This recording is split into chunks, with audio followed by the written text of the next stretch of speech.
এ পর্যায়ে আমরা জানবো যাদের উপরে আল্লাহ তাআলা জাকাত ফরজ করেছেন, জাকাত ফরজ হওয়ার পরেও যারা এই জাকাত আদায় করেনি তাদের ব্যাপারে ইসলাম কি বলে, তাদের ব্যাপারে কোনো শাস্তির ঘোষণা আছে কিনা সে ব্যাপারে আমরা শুনবো। আমরা যদি পবিত্র কালামুল্লাহ মাজিদের আয়াতগুলো এবং আল্লাহ রাসূল সাল্লাল্লাহু আলাইহি ওয়াসাল্লামের প্রফিটিক যে হাদিসগুলো, ট্র্যাডিশনগুলোর দিকে তাকাই, তাহলে দেখবো যে জাকাত ফরজ হওয়ার পরেও যারা জাকাত আদায় করতে চাইবে না বা জাকাত আদায় করবে না তাদের ব্যাপারে কঠিন হুঁশিয়ারি ঘোষণা করা হয়েছে এবং ভয়ঙ্কর শাস্তির ঘোষণা দেওয়া হয়েছে। সূরা তাওবার 34 নম্বর আয়াতে আল্লাহ তাআলা এই ব্যাপারে জাকাত যারা আদায় করবে না তাদের শাস্তির ব্যাপারে সুস্পষ্ট ঘোষণা দিয়েছেন। আল্লাহ বলছেন, ওয়াল্লাযীনা ইয়াকনিজুনা আয-যাহাবা ওয়াল ফিদ্দাতা ওয়ালা ইউনফিকুনাহা ফি সাবিলিল্লাহি ফাবাশশিরহুম বিআযাবিন আলীম। নবী হে, যারা স্বর্ণ, রৌপ্য, টাকা পয়সা, ব্যাংক ব্যালেন্স এগুলোকে গচ্ছিত করে রাখে, জাকাত ফরজ হওয়ার পরেও জাকাত দেয় না, তাদেরকে আপনি কঠিন আযাবের, কঠিন শাস্তির সুসংবাদ দিন। শাস্তির আসলে সুসংবাদ হয় না, শাস্তির হয় দুঃসংবাদ। কিন্তু এখানে সুসংবাদ বলে আল্লাহ তাআলা শাস্তিটা যে খুব ভয়ঙ্কর হবে এবং যারা আদায় করলো না তারা যে অনেক বড় পাপ কাজ করলো এই বিষয়টা বোঝানোর জন্য বললেন তাদেরকে সুসংবাদ দেন যে এমন কঠিন শাস্তি দেয়া হবে যেটা তারা কল্পনাও করতে পারবে না। ইয়াউমা ইউহমা আলাইহা ফি নারি জাহান্নাম ফাতুকুয়া বিহা জিবাহুহুম ওয়া জুনুবুহুম ওয়া যুহুরুহুম হাযা মা কানাসতুম লিআনফুসিকুম ফাযুকু মা কুনতুম তাকনিজুন। তারপরের আয়াতেই সূরা তাওবার 35 নম্বর আয়াতে আল্লাহ বললেন, সেদিন যে সম্পদগুলো তারা জমিয়ে রেখেছিল এগুলোকে আগুনে পোড়ানো হবে,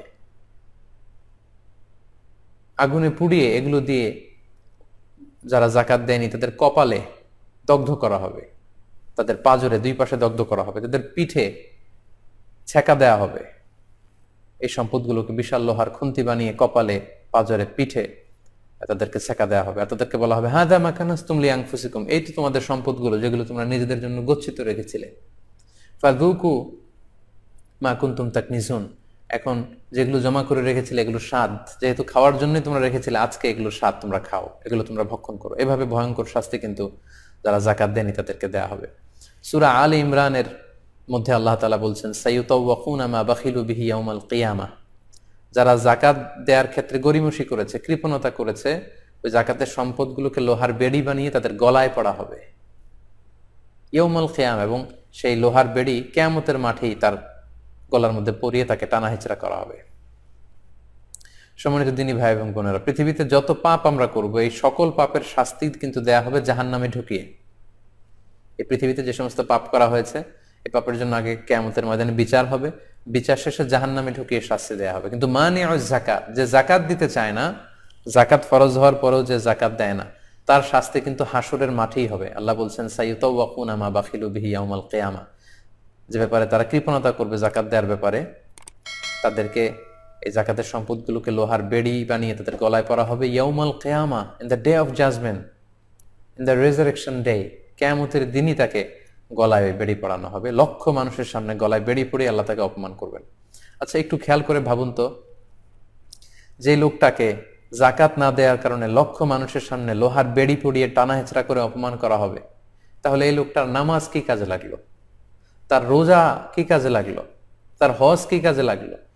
উনি যে তাহাজ্জুদের সালাত আদায় করতেন রাতে উঠে, তা এই তাহাজ্জুদ তার কি কাজে লাগলো যদি এই জাকাত আদায় না করার কারণে কিয়ামতের ময়দানে লক্ষ মানুষের সামনে তাকে এইভাবে অপমানিত হতে হয়, ইনসাল্টেড হতে হয়? তাহলে তার নামাজ, রোজা, তার হজ, তার তাহাজ্জুদ, তার জিকির কোনো কাজেই তো লাগলো না।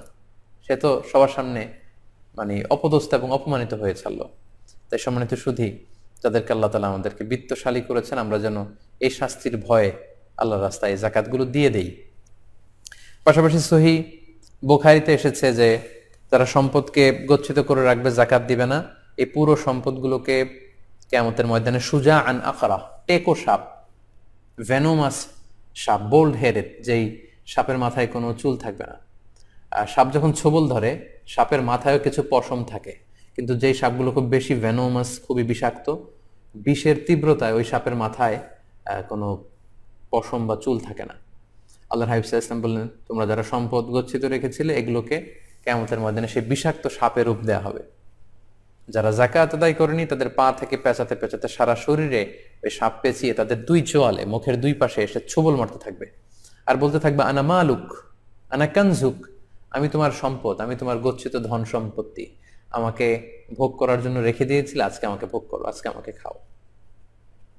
এভাবে যারা জাকাত ফরজ হওয়ার পরেও জাকাত আদায় করবে না, তাদেরকে কিয়ামতের ময়দানে আল্লাহ তাআলা শাস্তির ব্যবস্থা করবেন। আমরা এই পৃথিবীতেও যদি একটু খেয়াল করি, তাহলে কারুনের ঘটনাকে আমরা ঐতিহাসিকভাবে এখানে উপস্থাপনা করতে পারি। কারুন ছিল বানি ইসরায়েলের সবচাইতে ধনাঢ্য ব্যক্তিদের একজন, এবং তিনি ছিলেন সম্পর্কের দিক থেকে মুসা আলাইহিসসালামের কাজিন, চাচাতো ভাই। তো মুসা আলাইহিসসালাম কারুনকে অনেকবার জাকাতের আদেশ করেছে, যে কারণ তুমি, আল্লাহ তাআলা এই সম্পদ তোমাকে দিয়েছে, তুমি জাকাত দাও। কিন্তু কারুন অস্বীকার করে বলল, ইন্নামা উতীতুহু আলা ইলমিন ইনদি, আমি আমার বুদ্ধি, বিবেচনা, জ্ঞান আর ইন্টেলেক্টকে কাজে লাগিয়ে এই সম্পদ উপার্জন করেছি, আমি কোনো জাকাত টাকাতে এগুলো কিছু দিব না। মুসা আলাইহিসসালাম বারবার রিমাইন্ডার দেওয়ার পরেও যখন সে শুনেনি, তখন মুসা আলাইহিসসালাম কারণকে বলল, তাহলে তুমি আল্লাহর পক্ষ থেকে আযাবের অপেক্ষায় থাকো। ঠিকই আল্লাহ তাআলা আযাব পাঠালেন। আল্লাহ বলেন, ফাখাসাফনা বিহি ওয়া বিদারিহিল আরদ, সূরা কাসাস আজও সাক্ষী। আল্লাহ বলছেন, ফাখাসাফনা বিহি ওয়া বিদারিহিল আরদ ওয়া মা কানা লাহু মিন ফিআতি ইয়ানসুরুনাহু মিন দুনিল্লাহ ওয়া মা কানা মিনাল মুনতাসিরিন। আমি কারুনকে তার সমুদয় সম্পদ সহ জামিনে দাবিয়ে দিলাম। এবং সহিহ বুখারীতে এসেছে যে কারুন তার সব সম্পদ সহ প্রতিদিন 1 বিঘত করে আন্ডারগ্রাউন্ডে যেতেই থাকবে up to the day of judgement, কিয়ামত পর্যন্ত সে নিচের দিকে যেতেই থাকবে। এবং আমি স্বচক্ষে এই কারণের এই ধ্বংসাবশেষ, এই জায়গায়, ভয়ঙ্কর জায়গায়, এই লোকেশন আমি দেখে এসেছি। মিশরের রাজধানী কায়রো থেকে প্রায় 100 মাইল দূরে আল ফাইয়ুম নামে একটি জেলা আছে মিশরের, সে জেলাতে কিন্তু কারণের এই ধ্বংসাবশেষ গোটা বিশ্বের যত ধনী ব্যক্তিরা আছে, বিত্তশালী যারা জাকাত আদায় করছে না, তাদের জন্য ইতিহাসের সাক্ষী হয়ে কিন্তু ঠায় দাঁড়িয়ে আছে ওই জায়গায়। তাই এগুলো যদি আমরা খেয়াল করি, তাহলে দেখবো যে কতটা ভয়ঙ্কর শাস্তির ঘোষণা আল্লাহ তাআলা দুনিয়াতেও তো কারণের শাস্তির মাধ্যমে আমাদেরকে চাক্ষুষ দেখালেন, পাশাপাশি আখিরাতে এই ভয়ঙ্কর শাস্তিগুলো কিন্তু আল্লাহ তাআলা আমাদের জন্য জমা রেখেছেন। সম্মানিত সুধী, আলোচনা করতে করতে আমরা একেবারে শেষ পর্যায়ে চলে এসেছি। আমি বলেছিলাম যে আজকে আমরা 5টি বিষয় নিয়ে কথা বলবো। আমরা জাকাত আদায় না করলে কি শাস্তি, সেটিও জেনে ফেললাম।